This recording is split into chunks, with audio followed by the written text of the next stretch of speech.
I've tried to just throw a bunch of interesting stuff together, and the first part will be longer, mainly about malaria, which is what I work on now. And then for the second part, it's short, and I just thought I'd present only work that came out of or was authored by people from my year of the summer school 2003, just for the hell of it.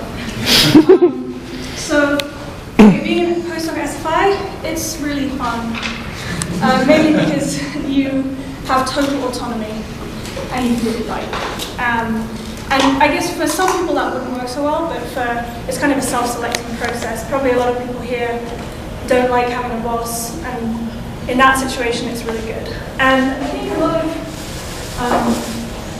lot of times it's really like a first faculty position rather than a postdoc. And that's good because it just gives you a chance to start writing grants and working out how to use your time effectively and stuff like that. And it's a great lifestyle, so that's good. Okay, so I'm going to talk about evolution and pathogens. And specifically I'm going to talk about diverse pathogens. Genetically diverse pathogens at these specific types of genes that encode antigens. Antigens are proteins, pathogen-derived proteins that are displayed to the immune system. They generate the immune response.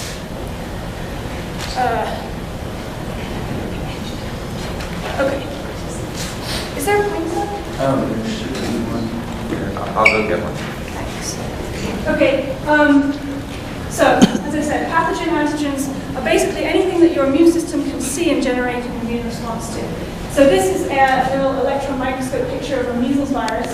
And on the outside of the virus, you can see kind of fur. And that's basically a dense covering of protein. That's the measles virus antigen. And that's what your body generates immunity to. Do I have to? What do you think back there? Is it loud? Am I loud enough? Yeah. Go for it. Okay, so this is an antibody. Your antibodies have two arms to them, and these variable proportions exactly mirror image the pathogen antigen. And so they can neutralize the pathogen in several ways. So generally they bind to the main antigen on the pathogen surface, and then they can either flag it so that other immune cells can come in and eat the pathogen, or they can signal for another cascade of immune responses to somehow neutralize it. Sometimes they just block it from doing its job. So, for example, a lot of these pathogen antigens are actually receptors. They bind to host cells for invasion. And so if it's bound by antibody, those receptor binding interactions are disrupted and the pathogen is less effective. Okay, so here's a schematic of a measles virus. Okay, and this is meant to represent the measles population as a whole. Okay, and the color of these little dots, which is meant to be viruses, represents the type of antigen. Okay, so the antigen specificity.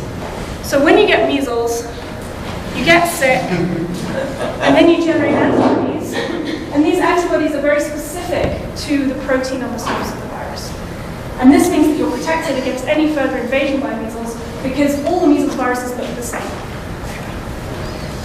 Now you can imagine that this kind of interaction generates strong selection for antigenic diversity. Basically so here's the Streptococcus bacteria. Okay. Now the population of Streptococcus pneumoniae is characterized by a number of different serogroups. Right? So there are about 90 serogroups. And each of these antigens of different colors has different specificity, antigenic specificity. So you can get infected with one strain, get sick, generate antibodies. You're immune to that strain, but you're still susceptible to all the other strains, all the other serogroups. So then you can get the red one, and then you can get immune to that one, and so on. And what this means is that the pathogen can invade the same host multiple times. Obviously, that's an advantage to the overall pathogen population. So some pathogens do this temporally. So the flu virus also exhibits antigenic diversity, but on a temporal level. So at any one point in time during the flu season, most of the viruses exhibit one type of antigen, well, a combination of antigens. And then the next flu season, a different antigenic type of the virus will take over and infect everyone. And that's why you get flu sometimes. And obviously, swine flu happens when you get some fancy thing in a pig and it's completely different and nobody has immunity. We can talk more about swine flu afterwards if you want. Okay, and then there's also within host antigenic diversity. And this is something that I'm very interested in. So the sort of archetypal example of this is HIV-1. So when you get infected with HIV, usually it's just a very small number of viral particles that infect you, but they rapidly mutate over time. So this data is actually from 3 individual patients. And what they've done is they've taken viral samples over time. I think it's, I want to say 3 months or something. And they've taken viral samples each time and then they've drawn a phylogenetic tree. And so these trees represent the evolutionary relatedness of the different viruses. And what you can see is that there's this gradual shift away from the initial infecting virus over time within a single patient. And HIV infections are characterized by the emergence of quasi-species, sort of clouds of genotypes of HIV that emerge and evade the immune response, and then as the immune response develops to that cloud of genotypes, a different genotype mutates and emerges. So there's an interesting evolutionary dynamic here because it's unclear whether to be a successful transmitting virus, it's also you're going to be a successful infected virus. So this person up here, this virus up here, who's evolved away from the immune response, it's unclear which of these are going to be actually good at transmitting. So there's, yeah. Is there any selection though there? It's selection. I shouldn't have said it. It's selection by the immune system. Okay, so the immune system actually does learn to deal with something. Right, right, exactly. So it generates antibodies and then the virus mutates away. So the malaria parasite, Plasmodium falciparum, is what I'm going to focus on for most of this talk. And I'll just briefly introduce it because it also exhibits within host antigenic variation, but it's much more systematic than the HIV virus. Basically, the malaria parasite has a large family of variant genes that encode different specific proteins that are antigens on the surface of the infected blood cell. And during infection, the pathogen switches on and off these genes sequentially in a very systematic way. So this is supposed to represent the time course of an infection.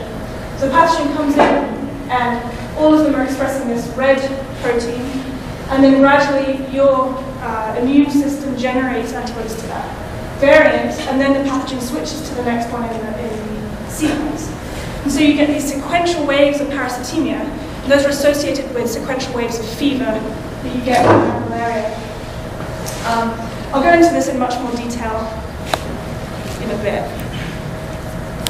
Okay, so some of the evolutionary questions that I'm interested in that you have to consider when you're thinking about the evolution of antigenic diversity. There's first of all the sort of classical virulence versus transmission trade-off. So this figure shows myxomovirus samples, and they've measured virulence, which is basically a tendency to kill the host, and transmissibility, so the tendency to be able to pass on from host to host. Now the idea is that if you have a very high viral load, then your probability of transmission is high, but you're also very likely to kill your host. And so what happens is that the virus evolves a kind of intermediate level of virulence, which optimizes transmissibility, because it doesn't kill the host too quickly, basically. So this kind of trade-off is present in all pathogen systems, even when it's not a kind of simple one-to-one relationship between virulence and transmissibility. So that's one of the trade-offs. The other one is the trade-off between functionality and immune escape. Now, these pathogen antigens are largely functional proteins. They actually do something. So in the case of this antigen, this is a malaria parasite antigen, EBA175, and it acts to bind the parasite to the surface of the host cell. So it's very functional. It has a very specific binding cleft, which is important for it to be able to invade the cell. And if it changes too much, then it won't be able to be a successful pathogen. It won't be able to invade, even though changing will help it to evade the immune response. So there's a, yeah. How is virulence measured? In this case, well, it's with rabbits. So they did experiments with rabbits and see how many they killed, actually. Yeah. It's a kind of, it's hard to measure virulence in the real world. And transmissibility for that matter.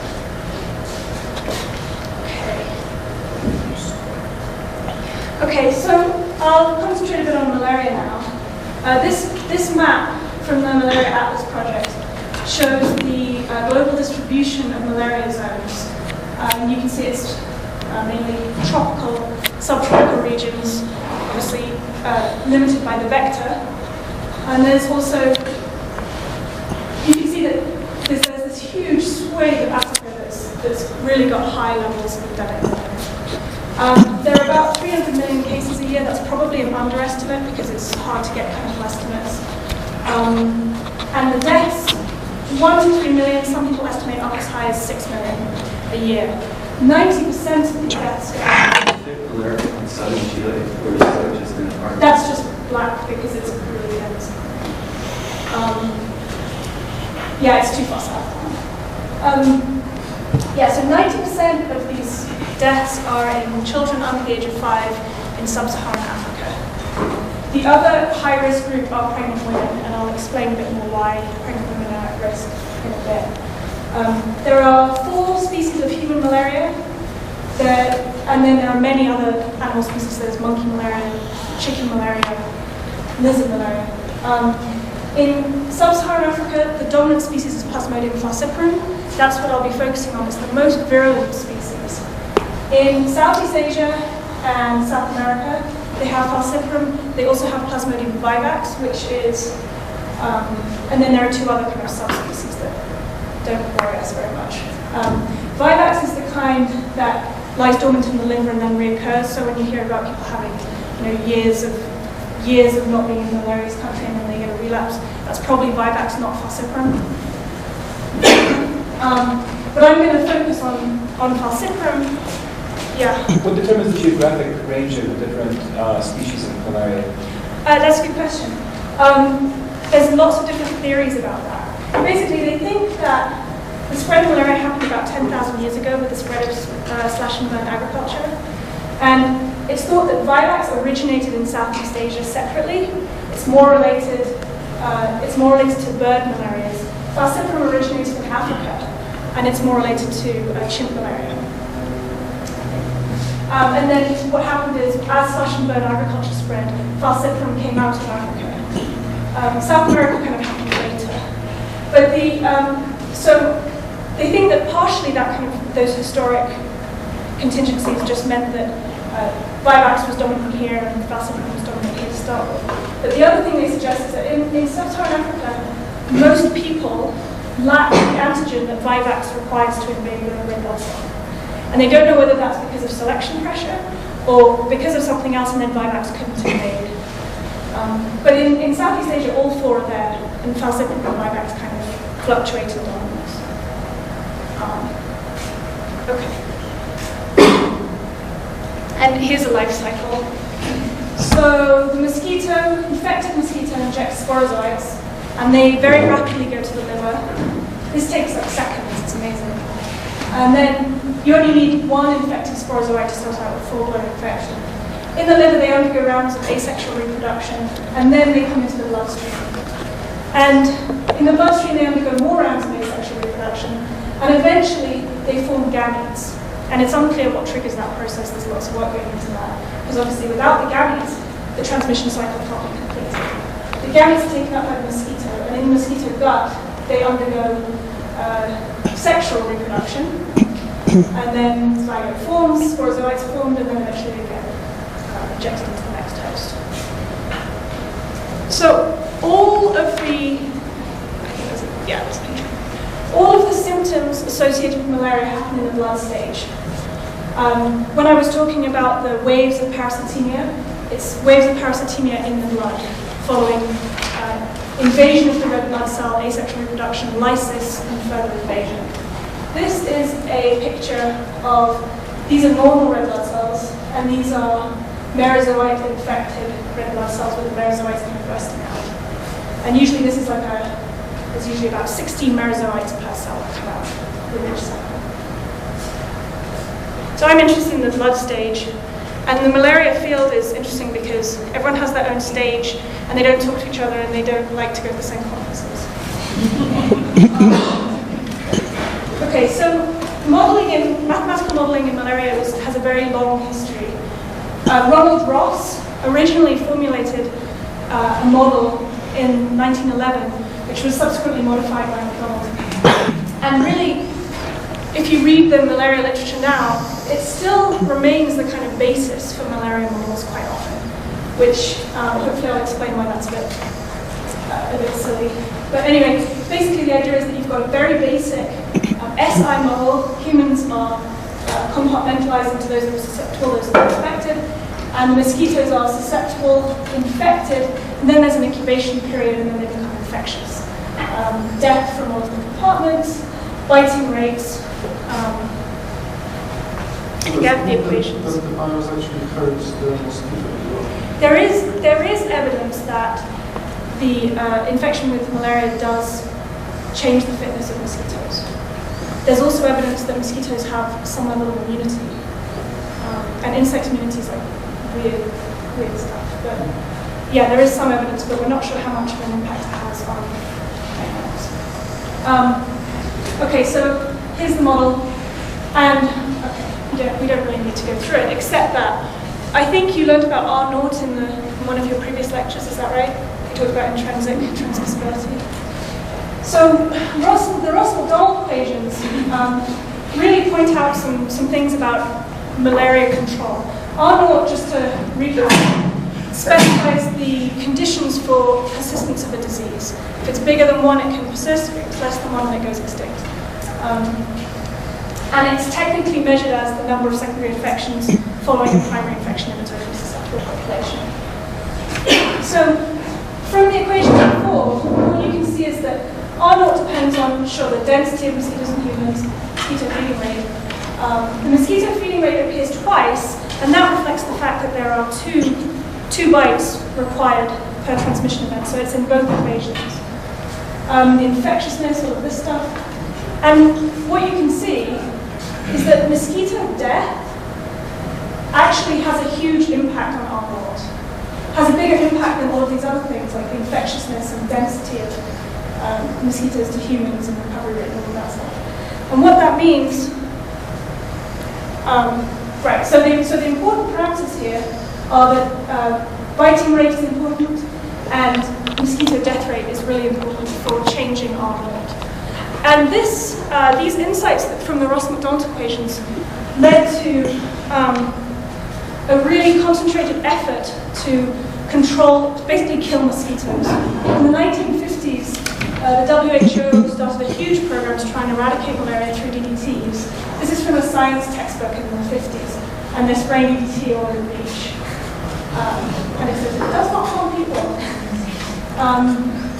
And actually, this was hugely successful in some areas. It completely eliminated it in Northern Australia, Taiwan, it's the Caribbean. Basically, places where the logistics of spraying could be realized. They didn't even try in Africa, really, because it's just logistically a nightmare. And in other places, the emergence of DDT resistance and the sort of logistical problems associated with killing everything meant that it didn't work, and it also, in some places, led to a relapse where more malaria transmission happened as a result. But I don't think you should discount DDT, it's still very useful. Okay, so the Ross-McDonald equations were really useful in identifying the importance of mosquito death rates and things like that. But one major problem with those equations is that they're really simplistic for the human infection cycle. So we know that naturally acquired immunity to the malaria parasite does happen.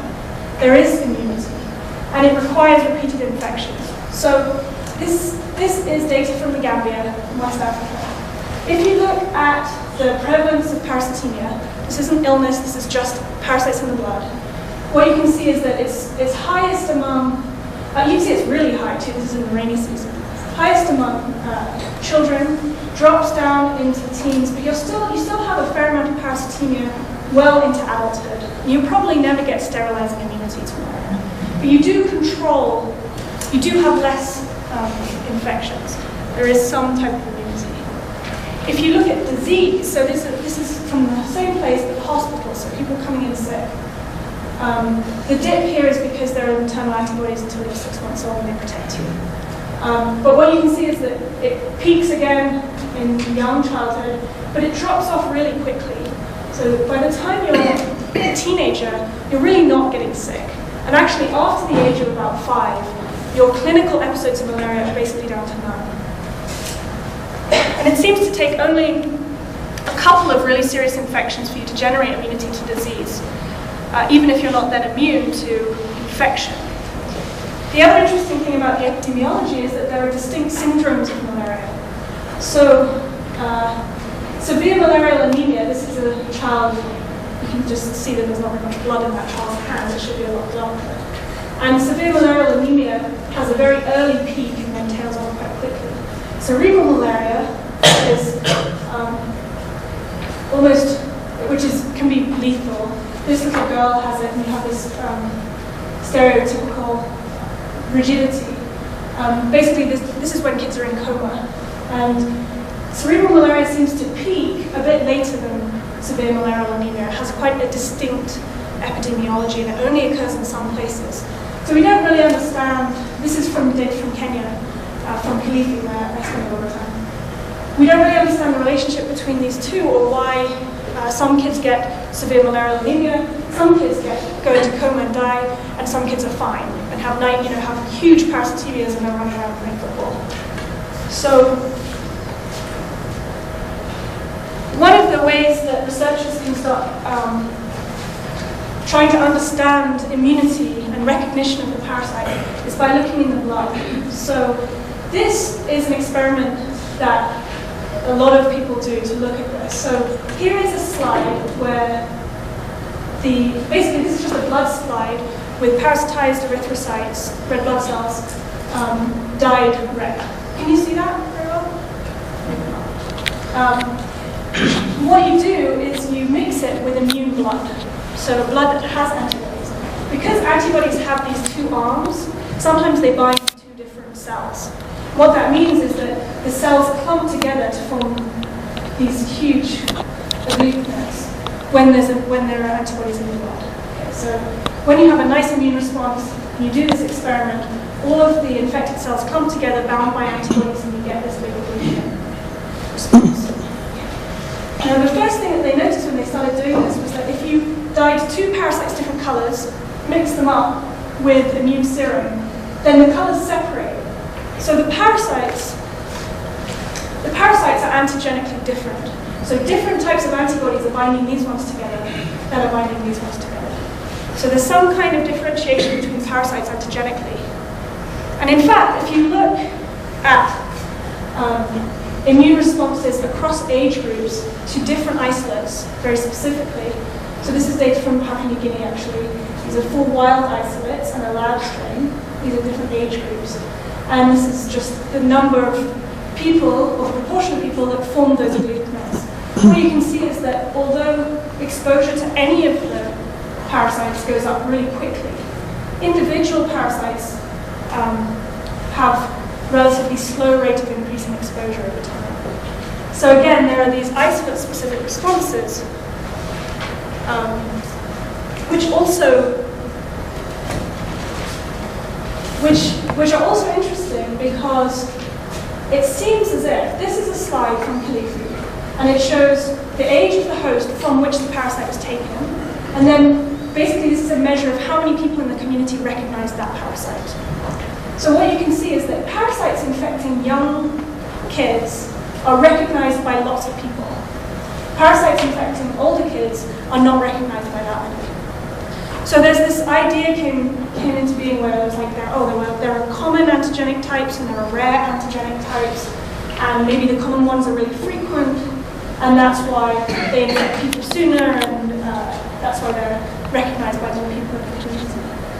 Similarly, severity, so parasites that cause severe disease seem to be recognized more commonly than parasites that cause mild disease. This is independent control for age. So the idea was, okay, well there must be these common parasites and rare parasites, and the common ones cause severe disease.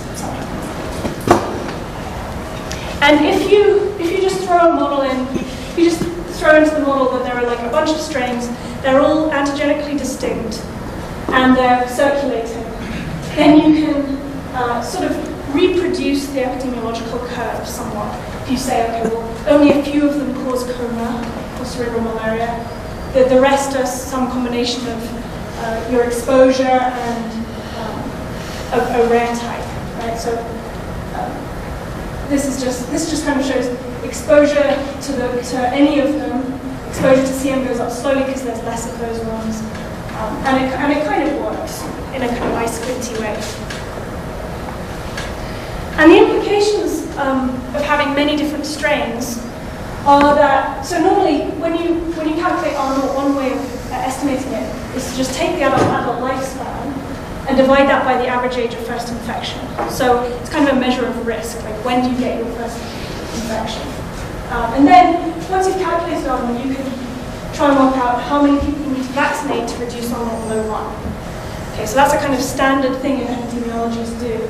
But for malaria, since people get malaria so young, it was assumed that R0 must be so huge that there's no way we could vaccinate enough people, because especially in places like Africa, because you need like 99.9% of the population vaccinated in order to reduce R0. But the implications of lots of strains are that this is actually the sum of R0s of all of these independently transmitted strains. And in that case, individual strains have a much lower R0 than we thought, in which case there's this possibility that you could vaccinate maybe against some of them, especially if you could identify which ones to pick. Okay, so then the question was, okay, well, how do we define the strain? What's the antigen here that we're trying to target? And the main protein that generates a protective immune response is called PFEMP1, Plasmodium falciparum erythrocyte membrane protein 1, which is a handy name. And it's inserted onto the surface of the infected red blood cell. So here you can see normal red blood cells, and here's an infected red blood cell. And you can see that it's deformed, and it's got these dots on it, they're called knobs. And knobs have a very high concentration of PFEMP1 in them. And PFEMP1 functions in binding the infected cell to other parts of the host epithelium. So this shows infected cells bound to a host blood vessel. They can also bind dendritic cells, other immune cells. They can also bind healthy cells. And it's thought that all of these binding functions facilitate immune evasion and clearance by the spleen. So the spleen is very good at recognizing red blood cells that look weird, and it will get rid of them. So PFEMP1 is expressed, binds to the microvasculature, and then it doesn't get cleared by the spleen. So it's basically hiding from the spleen. And when it's binding these healthy red blood cells, it's thought that this protects it from immune attack. We're not sure what it does in this situation. We know that it modulates the immune response. It's probably got loads of different functions. This binding phenotype is a major problem in terms of virulence. This slide shows blood vessel from the brain of a kid that died of cerebral malaria. And what you can see is that all of the infected red blood cells are bound really tightly in the blood vessels of the brain. This blocks blood flow and causes coma. It's important in the pathophysiology of cerebral malaria. So PFEMP1 is a really important virulence factor. And the rosettes that I showed you before too, these things are called rosettes, and they clog up the capillaries as well and cause real problems. Okay, so PFEMP1 is highly immunogenic, it's protective, causes protective immune responses, and it's an important virulence factor. So it seemed like this was a really good target for the main antigen-defining malaria strains. The problem is that PFEMP1 undergoes antigenic variation. So each parasite has a bunch of different variants of PFMP1, and they switch them on and off during infection, like I explained before. So, some of the best data we have are actually data from neurosyphilis patients in the 1920s when they used Plasmodium falciparum to treat neurosyphilis because it causes a really high fever and sometimes that kills the syphilis. So in these syphilis patients, they basically infected them and then let them have a natural time course of infection. And we don't really have other data like that because normally you have to treat people, obviously, if they have malaria. So this is one of the patients. What you can see is the time of infection. And this is the measure of parasitemia. What you can see is you get these kind of peaks of parasitemia, and they gradually get controlled over the course of the infection. And what we think is that each of these peaks is characterized by a different variant of PFMP1 being expressed. And what that means is that the immune system is desperately scrambling to keep up with the antigenicity of the parasite over time.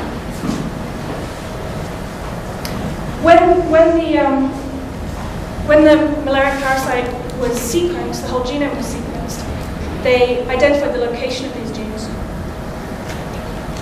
And it turns out that parasites have about 60 of them, and they're located at the telomeres. So the malaria parasite has 14 chromosomes. These genes are all the VAR genes. The other ones are other variant gene families, we're not sure what they're for yet. But the VAR genes encoding PFMP1 are located here at the ends mainly. There's a few internal ones as well by the centromeres, but they're mostly here by the telomeres. And this sort of telomeric position enhances recombination and the generation of diversity. I'll talk more about that in a bit. And what you can see is that the domain structure of these things is very variable. All these domains are binding domains, and they have various functions and bind various different types of host receptor. So it's quite a complicated system, and we still really have very little understanding of how it's coordinated, the actual expression patterns within the host. Okay, so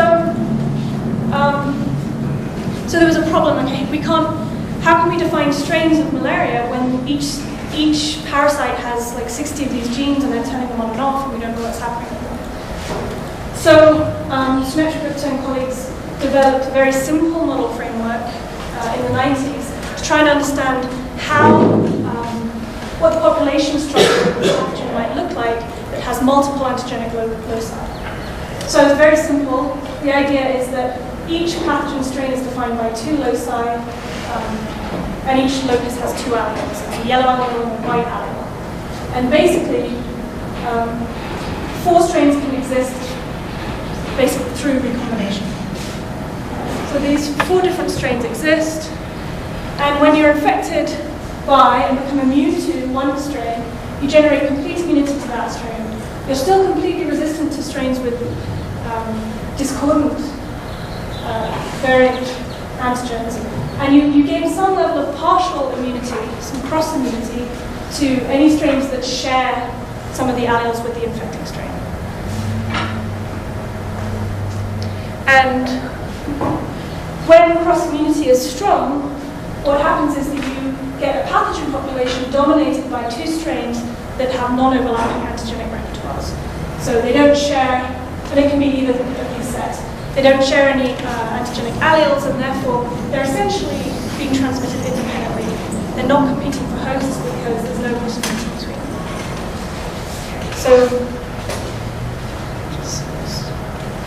So this sort of strain theory idea was developed in the 90s, and nothing really has happened since in the theoretical literature to validate this or really to do much with it at all. There's still like a group of people in malaria that think that this is true, and then there's a whole other group that thinks that this is definitely not true. And there's not a lot done. We're still technologically not able to really distinguish between whether, to validate this model, which is something that we're trying to do increasingly, but it's quite hard, as I'll explain. Okay, so we want to know how VAR genes are structured both within the parasite genome and across the parasite population. So as I said, these are modular genes. They have multiple domains stuck together. There's a semi-conserved region at the head with a Duffy binding-like domain and a cysteine-rich domain. These two bind different types of host receptors. And then there's like a bunch of other DBL and CIDR domains in different combinations. But they're less conserved, the structure's less conserved. So that's what VAR genes look like. When the genome was sequenced, they tried to make a way of classifying these genes into meaningful groups. And so they did this based on their position in the chromosome and the upstream region, promoted region for the genes. And they came up with a number of groups. This is kind of a bad slide, I don't know. Basically, the three groups are, well, there's UPS A, so UPS is just the upstream region. UPS A, UPS B, and UPS C. These are the three main ones that I'll be talking about today. These are unusual.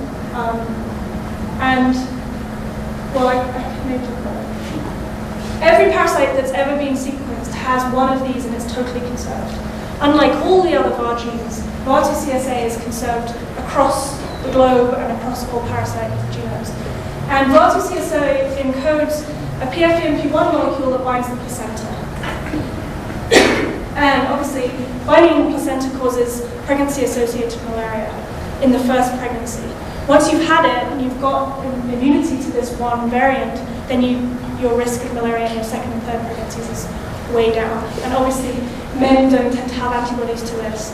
It's very specific to pregnancy. And in that regard, it's a very promising vaccine candidate because it's so conserved, basically. And it's such a specific targeted group. But for the most part, I'm going to ignore because it's not typical. UPS A, UPS B, and UPS C are the main ones. They show different binding capacities and slightly different relationships with disease, but it's all very overlapping. So, as a general rule, people think that UPS B and UPS C might be causing mild infections, and UPS A is being associated with rosetting, which is that important feature of virulence.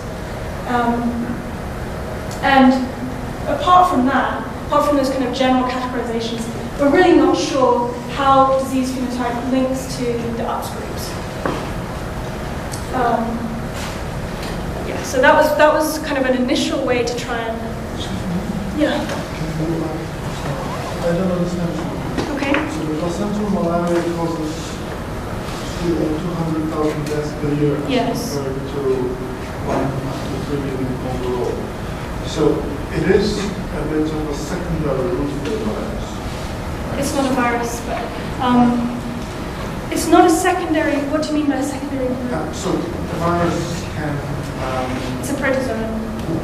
Sorry. The thing. Yeah. So it can result in a regular malaria or a placental malaria, and has a hugely conserved, a highly conserved gene for the placental malaria. Yes. Why is it so highly conserved, given the fact that the ratio of infection in the normal way is to the placental way? You mean high? this is not a very good transmission route for it, considering that it can do lots of other things? Well, basically, the reason it's conserved, so the first thing, the reason it's conserved is because it binds a very specific host receptor in the placenta. And that basically constrains the structure of the protein to be very specific. So I wouldn't say that. So you're kind of saying that this is a waste of time because it's such a tiny proportion of transmission. Well, the thing is that you have to remember that this is a hugely competitive system. So any transmission advantage is going to be a good one, right? So in sub-Saharan Africa, for example, most people have probably, well, it depends how you count it, but lots of people have counted up to 10 different parasite genotypes within the host at once. And what that means is that any advantage that you can get by binding somewhere where other parasites aren't found is worthwhile, because you're hiding from the spleen, basically. So although it's a good point, it can't contribute to transmission that much, it's still going to be advantageous to maintain that gene. Especially, it's got a bunch of these things. It's not that expensive for the parasite to maintain them. Also, that's deaths, and the actual cases will be far higher.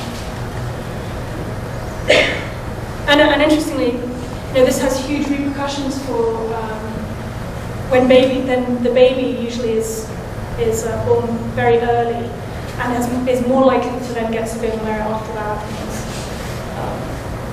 It's a big problem.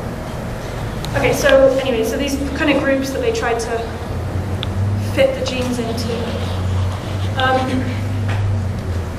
These genes are hugely diverse. They undergo massively high rates of ectopic recombination, and the genes aren't homologous on different parasite genomes, which means that they don't line up. So gene A in parasite 1 and gene wouldn't even be the same, but some other gene in parasite 2 would not be in the same position on the same chromosome. So during meiosis, they're not exactly homologous, so the recombination that happens is usually sort of all over the place. Okay, so there's massive amounts of diversity, which means that when you try and sequence the genes from wild isolates, there's really only a few places you can sequence. One of them is this DBL, this semi-conserved DBL domain. So a collaborator of mine, Pete Ball, in Kilifi in Kenya, he started sequencing the DBL domain of wild isolates, so isolates from kids coming to the hospital in Kilifi, and trying to get a handle on the sequence of these things. The problem with all this recombination is that you can't really apply any standard techniques. So when you have mutation, so this is a pathogen, it's dividing, whatever, mutation occurs, this one takes off, another mutation, or it can happen concurrently, so you have other mutations, and this leads to a diverse population. But any of these that you pick, any isolate that you can pick, you can trace back who it's related to, and you can trace back to common ancestors. When you have recombination, you have otherwise unrelated genomes sharing DNA. And so when you come to try and look at an isolate down here, you're not really sure about the origin of that DNA. And the malaria parasite recombines both in the sexual stage, so just normally, like lots of during meiosis, but it also recombines during the asexual phase. And it's thought that these telomeres basically line up on the nuclear periphery and swap DNA between different variants within the same genome. So it's generating diversity during a single infection. And that makes normal phylogenetics pretty much impossible, even though people still do it, but it's wrong. So we wanted to have a very transparent, simple way of just looking at the relationships between these sequences. We can see that there's lots of mosaicism, so big chunks shuffled around, but we just wanted to get an idea of how they're related to each other. So we just, basically, this is an example of sequences undergoing recombination. So for example, sequence C is the recombinant between sequence A and sequence B. What happens is you share one bit of the gene and none of the rest. So if you make these gene sequences nodes in a network and you link them whenever they have an exact match, it's a very ad hoc approach. But you just want to get an idea for when things are matching due to recombination. And you choose a window size that's big enough that it reflects recombination rather than stochastic convergent evolution or whatever. And then you just join them up. Okay. And that's the network. So the first thing to notice, what's cool is that these are all those are some of the pregnancy-associated ones. They're just in a little. The first thing to notice is that this is from 12 wild isolates, all of our genes from 12 wild isolates, lab strains, all the sequence lab strains, and the chimp malaria homologs. So this is Plasmodium reichenowi homologs of our genes, and they split like 5 million years ago. So this is ancient diversity. It's not generated by mutation. Well, it must have been originally. Okay, so the first thing to notice is that they do all kind of link up, which is quite strange when you think about the origin of these things, especially the Reichenauer sequences, which all fall within here. The second thing to notice is that there's kind of two lobes. Okay. And so we reckon this means that these ones are recombining amongst themselves more than they're recombining with this group. That's fine. If you look at where all of the group A var genes, you know the UPS-A group that I showed you before, they all fall within this lobe.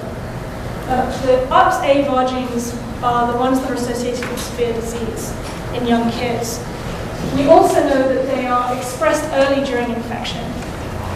So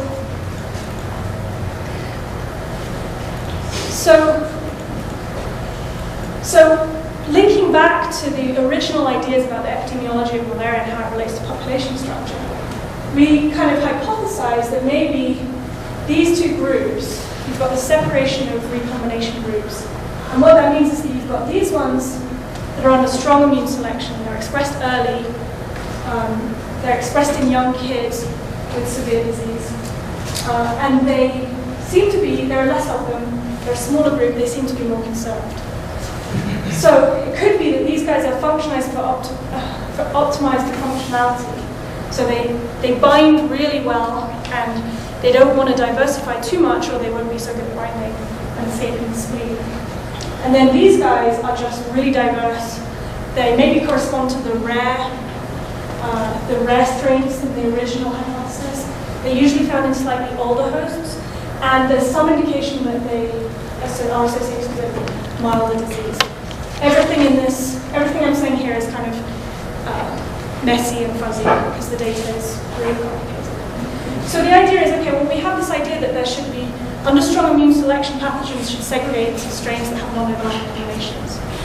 Well, what we think is that this might be the case for these ones. That's what you'd expect, right? They're under strong immune selection, they're expressed together at the beginning. But